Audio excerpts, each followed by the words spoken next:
You're listening to CPG Launch Leaders, the show where we interview new product trailblazers. Get ready for inspiration and secrets from the front lines of CPG innovation. Now here are our hosts, Darcy Ramler and Alan Peretz.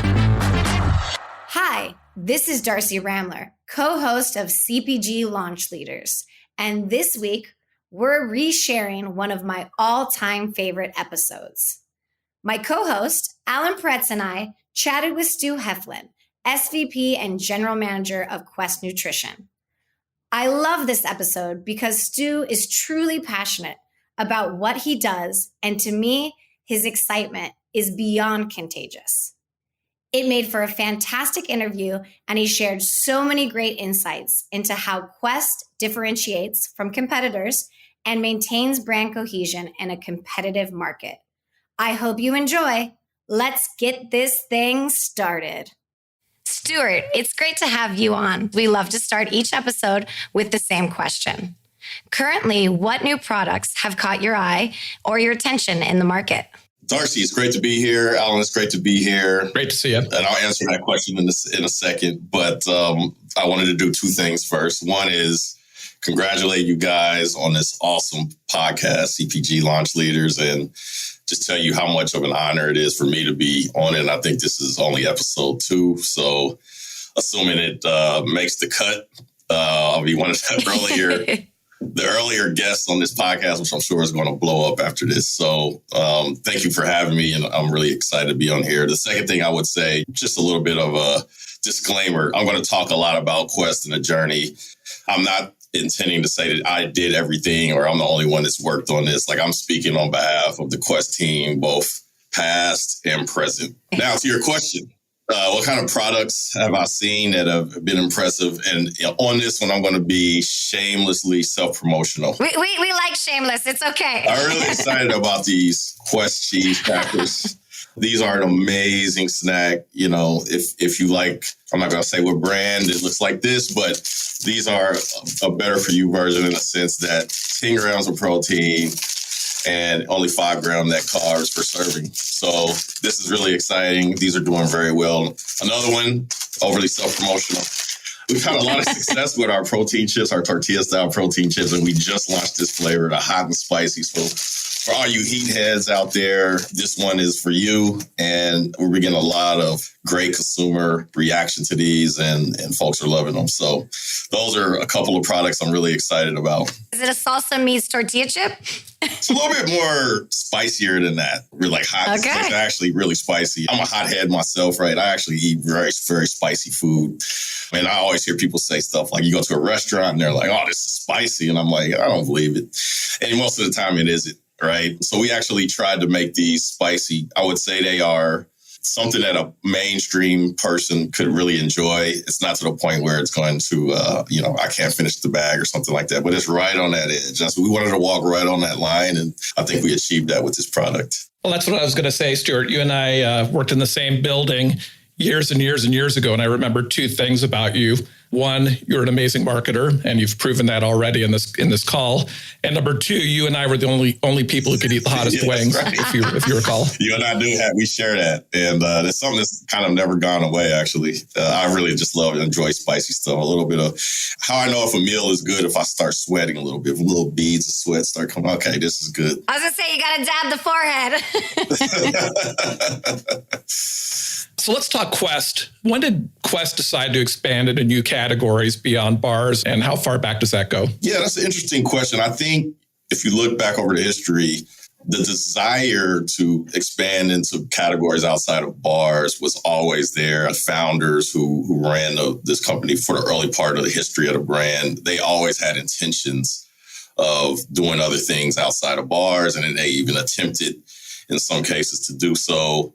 And they didn't have a failure of imagination of types of products that they could launch. I think where they fell short a little bit is they didn't have the know-how of how to take a really good idea and then how do you scale that? How do you make that profitable? How do you make that a real product that you can sell over time and repeatably have the same quality? I think really where a dream became a reality is when they decided to bring in Dave Ritterbush, who was the CEO, probably around 2017. And he brought and he's actually a very good mentor of mine, a friend of mine. He was the one that came in and really took these dreams and then put the wherewithal to make it reality, right? By bringing in really kind of professional marketers. I came in really focused on this dream of innovation. That really was my title. That was the whole point of me coming here, was to help us expand. And both in terms of building out the pipeline, as well as the infrastructure, like the stage gate system, et cetera. How do we actually commercialize these products and make sure that they are viable products as well as profitable in the marketplace? Can you take us through a little bit of your process,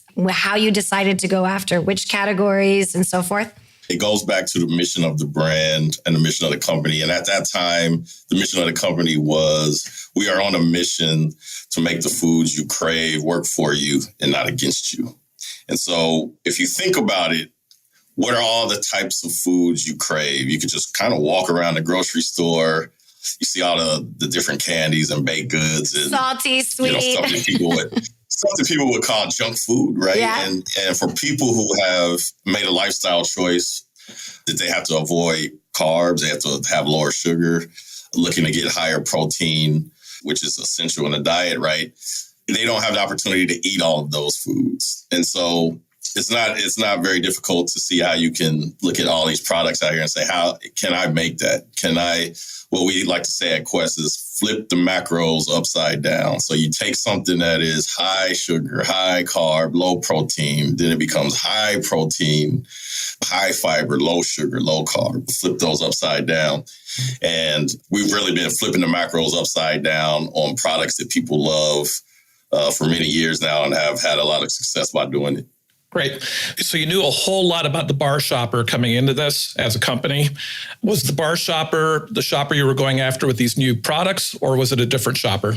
Yeah, I think, when we started off this brand with, I would say, the main customer, consumer, some we would call the Mr. Olympia archetype, right? And it's everything you would expect. It's someone that's in the gym and it's someone that works out a lot. We've always had ambitions of expanding our consumer base. One of the things that's interesting to know, and sometimes people are shocked when I share this about Quest, our brand consumer is predominantly female. Now, we're not a feminine brand at all, but we have a heavy appeal to females. I'm talking on the level of 60-40, 70-30. So we started there, but the intention was always to say, this brand has a huge promise. And it can appeal to a lot of people and meet people on their quest, whatever that quest may be. You see now that our consumer is a working professional. They are what we call a millennial-minded striver. They tend to be higher income. They tend to be higher education. And they're someone who eats and snacks with intentionality and in a way that kind of lines up with their quest and whatever they're trying to do in life. So it's far, far outside of sort of that initial bar kind of gym customer. Not that those are the folks who made our brand and we love them and we never want to do anything to push them away. But we think we can reach them as well as expand our horizons and talk to a much broader set of consumers. Absolutely. And as you entered in these huge categories where you have established players as your competition, can you expand a little bit more on what your approach and strategy was behind that? It's actually interesting because you talk about competition, and in a lot of ways, our success is we didn't have competition, right? If you think about some of these categories we've expanded into, chips is a great example, right? These chips, there's not a chip out there like this, right? This is, 19 grams of protein, 4 grams of net carbs. It's not a like dried meat or jerky type of chip. It's, it's not something that is claiming to be healthy. It's actually constructed of protein and fiber, but it tastes like a chip. So if you look at that market, I would argue that there's not really a lot of competition. Now, there's people who are trying now to emulate us, and good luck with that to them. I wish them the best. But the way that we built this brand out is we found these products that very, very difficult technology-wise to produce, and therefore we haven't had a ton of what you would call competition. Obviously, we have mainstream competition, but in this sphere of high protein, low carb, not a ton of folks were in that. And I think that's one of the reasons, if you look at this category, I would say the only brand that legitimately is a lifestyle brand. There's a lot of brands in this category and some well-known brands, but if you think about it, they're really more products, right? Name the brand out there that has bars, cookies, confections, salty snacks, all of those businesses thriving. It's really a very uncommon thing to see in this category. And I think it's one of the things that's a part of the DNA of this brand. We always used to say, like, we zig when everybody else zags. And that's kind of how we got here. You found that white space and then capitalized on it. Yes, right. So you're going into all these categories, you're doing new packaging. How do you make sure that your brand stays together and you don't start to lose the core of the brand and the equity? Yeah, it's tough. So I don't want to sit here and say that I have all of the answers. We do a lot of work as we expand because household penetration is core for us. And obviously the innovation in these new platforms that we've launched make it easier for everyday people to become Questies. So that's something we have to continue to do. Like innovation is the lifeblood of this brand and will continue to be. But one of the things that's underpinned the success of this brand, if you look at our recent results, going back now a couple of years, we've looked at our core business, which we look at as our bars. If that's growing, then everything else we build on top of that becomes incremental. Mm-hmm. And we've been able to successfully do that. And it becomes harder and harder. You can't necessarily divide up media dollars and go spin on every single thing. So what we have to really trust is that we are able to communicate our brand promise in total, and that applies to all of the platforms that we launch and these wonderful platforms that consumers love. And we do a lot, I would say, in the lower funnel tactics as far as focusing on specific products and targeting those in places like digital and social media and some of our digital video and programmatic kind of buys that we do within top of funnel stuff on TV. Is much more of a holistic brand message. And that seems to be working for us. So most of your advertising is portfolio or individual item? Most of our advertising, I would say, is portfolio, but it's told at this time that the advertising campaign that we're using, it's told through the story of products. So, but it's kind of meant to halo to the whole brand. So we're trying to walk this line of doing both. We focus our advertising a lot on our key products. So you'll see a lot of ads out there for bars, which we've recently made an update to a formula improvement. So our bars are better, saltier, and yummier than ever. And that's been really supercharging our business. But we also talk a lot about salty snacks in our advertising. And we kind of use those products as examples of the types of products that we carry in the upper funnel tactics. And then, as I said, once we get into more lower funnel digital types of executions, we can be a lot more focused on particular segments. As you entered into some of these snack categories, were there any shopper barriers that you guys stumbled across that you found surprising or didn't have the foresight to? I think some of the barriers that we see from a consumer perspective weren't as big, right? Like we built up a pretty good following of our bars. And, that's probably our most maniacal, devoted fans and consumers, right? And we always have sort of a captive audience that's willing to, okay, they made this bar. Can they make this, can they make this cheese cracker? Can they make this cookie, right? I think you're being modest with a captive audience. You guys have a following, like a true cult around you guys, which is amazing. Yeah, I mean, we call the Questies the Quest Squad. Yeah. They're always looking for what we're coming out with next. Over time, we built up a reputation that I've heard people say things like Quest doesn't miss. Like if Quest launches something, it's legit. That's their words, not mine. So I think actually a lot of the barriers were more on the retail side, right? Okay. Getting the retailers to believe in these products. And one of the things that this brand benefited from greatly in its early days is the presence that we had in the specialty channel. So if you think about these retailers like Vitamin Shop and GNC and a lot of the mom and pop specialty stores that focus on supplements and even online, direct to consumer, et cetera. Because those retailers partnered with us early on and believed in this brand, it allowed us to have a proof of concept. And once we started to build this brand out, it became a little bit easier to go to more mainstream retail, the more food, drug, mass retailers of the world. And so we benefited greatly from having that sort of early start in the smaller channels, which are more focused on this particular type of product, that have that one-to-one relationship with the consumer that can build your brand and build credibility in this space. And that actually helped us with a lot of the challenge of now, expanding into these larger retailers. Hi, Jesse. What brings you to the airport? Mike, I'm off to the headquarters to share an update on the big launch. Oh, I've heard it's selling really well. Care to share your secret? Well, just between us, it's all thanks to Bold Labs. Their exclusive digital test market research allows you to optimize your product, marketing, and pricing before the big launch. That sounds fantastic. How can I learn more? Just visit www.boldlabs.com. It's all right there. This is the final call for Flight 723 to Chicago.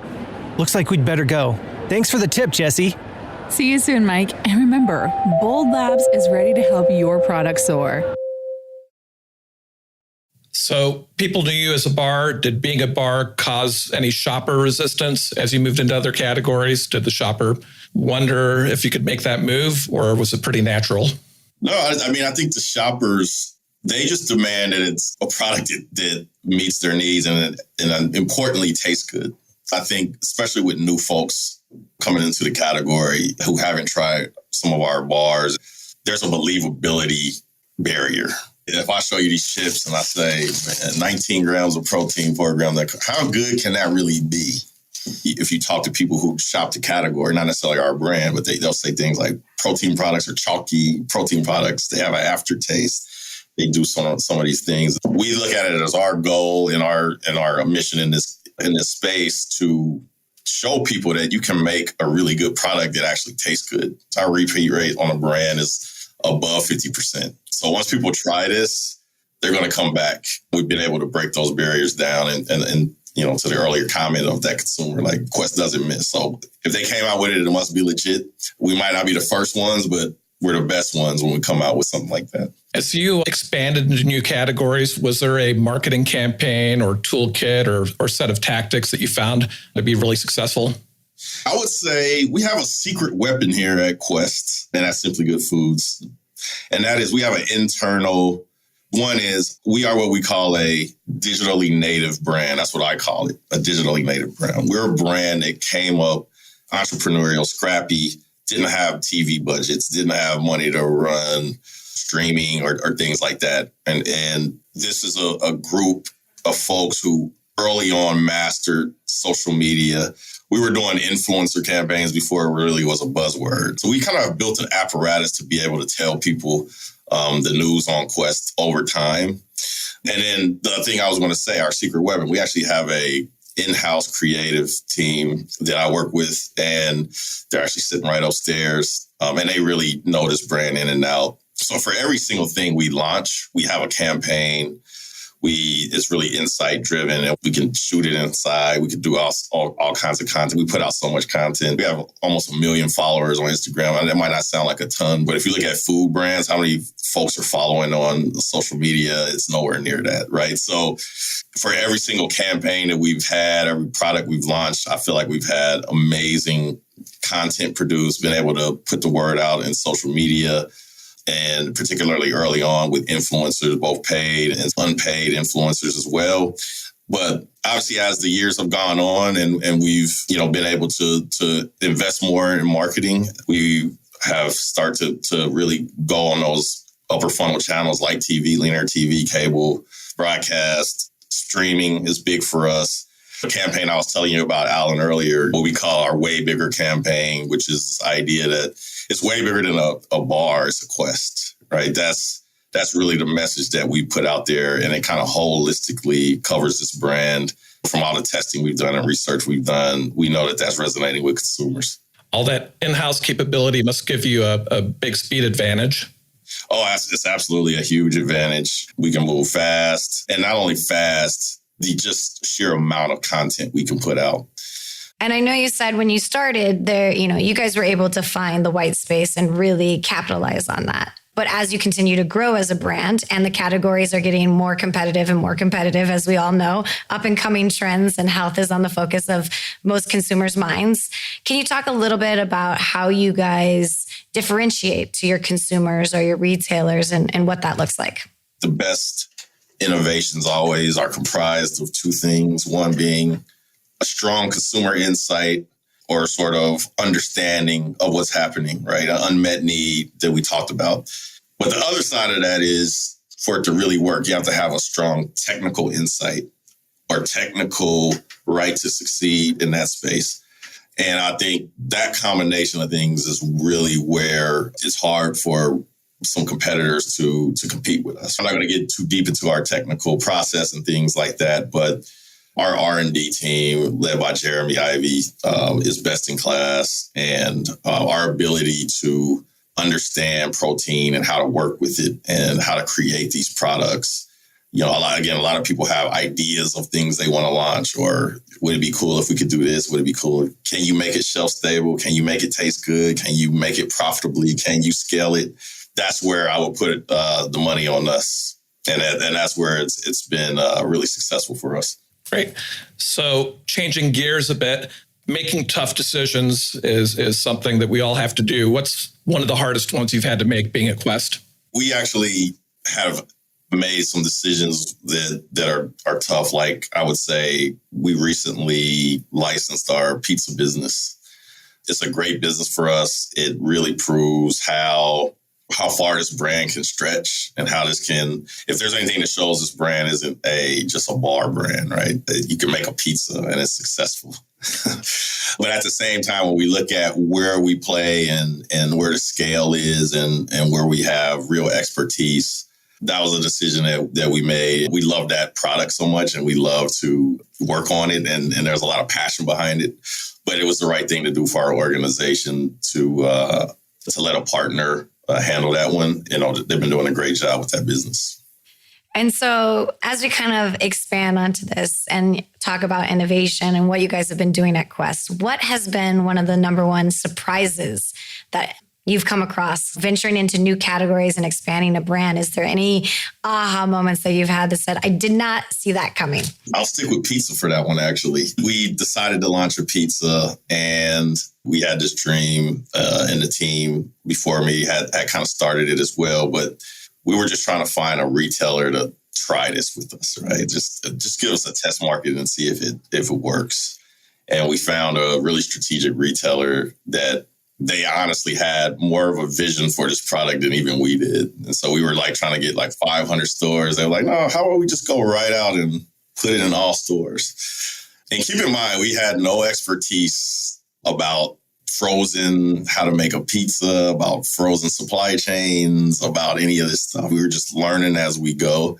I mean, we got out here and Darcy, we couldn't make enough pizzas. The thing was selling like crazy. We didn't know how to ship it. We didn't understand how to work with it, right? So it kind of sounds crazy today that we did that. But the one thing I do admire about this company and this brand, and it's something that's firmly in the DNA, is we aren't afraid to fail. We built the plane as we were flying. You're not always going to have all the right expertise and all the right data and all the right information. You have to be willing a little bit to trust yourself, trust your organization, trust the team that they will learn fast and adapt and be agile and be nimble. We definitely went through a lot of tough times on that. A lot of days we were in a conference room on a whiteboard, how can we get another pizza? How can we do this? How can we do that? How can we ship this? How can we get some raw ingredients in to the manufacturing facility? It was a whole thing. But one of those experiences that I wouldn't trade for the world, right? As far as what we learned from it. So you've been involved with innovation for a while. How is it changing today? I've been doing innovation. It's probably been 10 years since I had a job that didn't involve innovation. What's different right now to me is the ability to have so much data and so much insight and to be able to fail fast and fail cheap on stuff. And honestly, Alan, you and Darcy, the stuff you guys are doing with Bold right now, I mean, you guys are on the forefront of this kind of pioneering space, what you guys are doing with these virtual test markets and things like that. It's a lot easier to know if something's a good idea or not and know faster and be able to find that out cheaper. But what's the same? It's still hard. There's still no guarantees. There's still innovation is messy. It's not a straight line. It's sort of one of these things, and it becomes iterative, and you're trying to figure it out, right? And you gotta have to be some organization that's comfortable with that ambiguity and comfortable sort of betting on yourself that at some point we'll figure this out. Especially if you want to keep speed to market at the forefront, which we do. We really believe in. It's better to be fast and perfect. If I could tell you exactly what was going to work every single time, I probably wouldn't be sitting here talking to you guys, at least not from this office. I might be on my beach house somewhere. I'm taking your private plane. Yeah, there's no guarantees. But today I do think you can get a little bit better idea, and at least you can learn easier and cheaper. Well, there has to be a beauty to being a part of an organization that has such a disruptive point of view in innovation, where it is, you don't have to be perfect. We want to move fast. You want to be able to do that. But based on kind of what you said, I know you said, don't be afraid to fail, which I love. Is there any other advice that you'd give to CPG leaders that work in innovation or in product launch? Yeah, well, first of all, like all the people who are working on launches, if they're in my space, I wish them all the worst of luck. I hope they fail. But anyone outside? How about outside the competition? I think that simplicity is key, right? I think one of the things I've learned from successful launches that we've had is it's simple. The idea is simple. The concept is simple. And when you try to make things complex, that's where issues come into play. As a P&G guy, Alan, you remember when we went to ABM college, and they always made us have the P&G one-pager, right? The P&G one-pager, which I don't use much, but the concept of it made a ton of sense, right? Which is, if I can't put an idea on one page, I probably don't understand the idea. Like, I don't have the simplest articulation of what that thing is. And I need to go do my homework. I need to go back to figure that out, right? And I think when you get to something concept, if you think about a Quest bar, athlete-worthy nutrition that tastes good, that's the concept. Bang, right? That's why this brand works.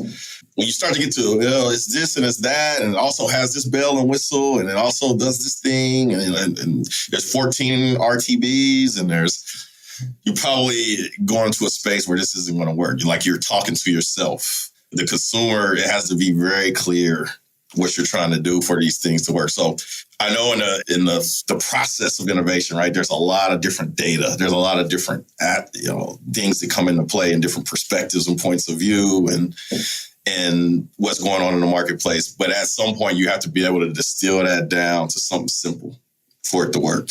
Right. Without violating any kind of confidentiality, can you tell us a bit about what you're working on today? Yeah, I think a lot of what we talked about today, you can expect more of the same, right? I would say our number one focus is household penetration. We've been growing household penetration very rapidly. And that really comes from two kind of areas. One is we want to have impactful communication, talking to our prospective Questies, and really convert more and more of those households to become Questies. So we're going to stay focused on that. And we have a very good track record of innovation.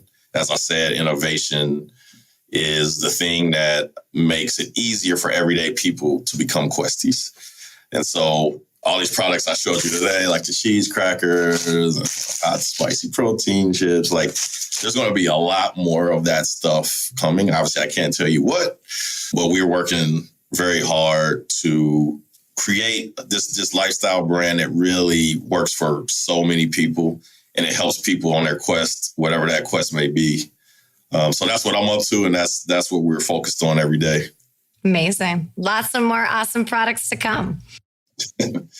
Yeah, just wait and see.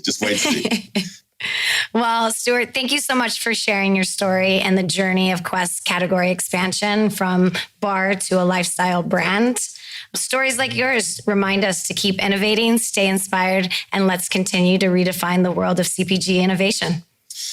Darcy, Allen, it's a pleasure. Again, congratulations on this podcast and congratulations on everything you guys are doing at Bold.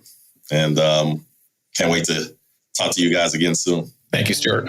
Thanks, Stewart. You've been listening to CPG Launch Leaders, a show from Bold Strategies Incorporated. Don't miss the next thrilling launch story. Follow the podcast on your podcast player now. Please give us a rating, leave a comment, and share episodes with your friends. Until next time.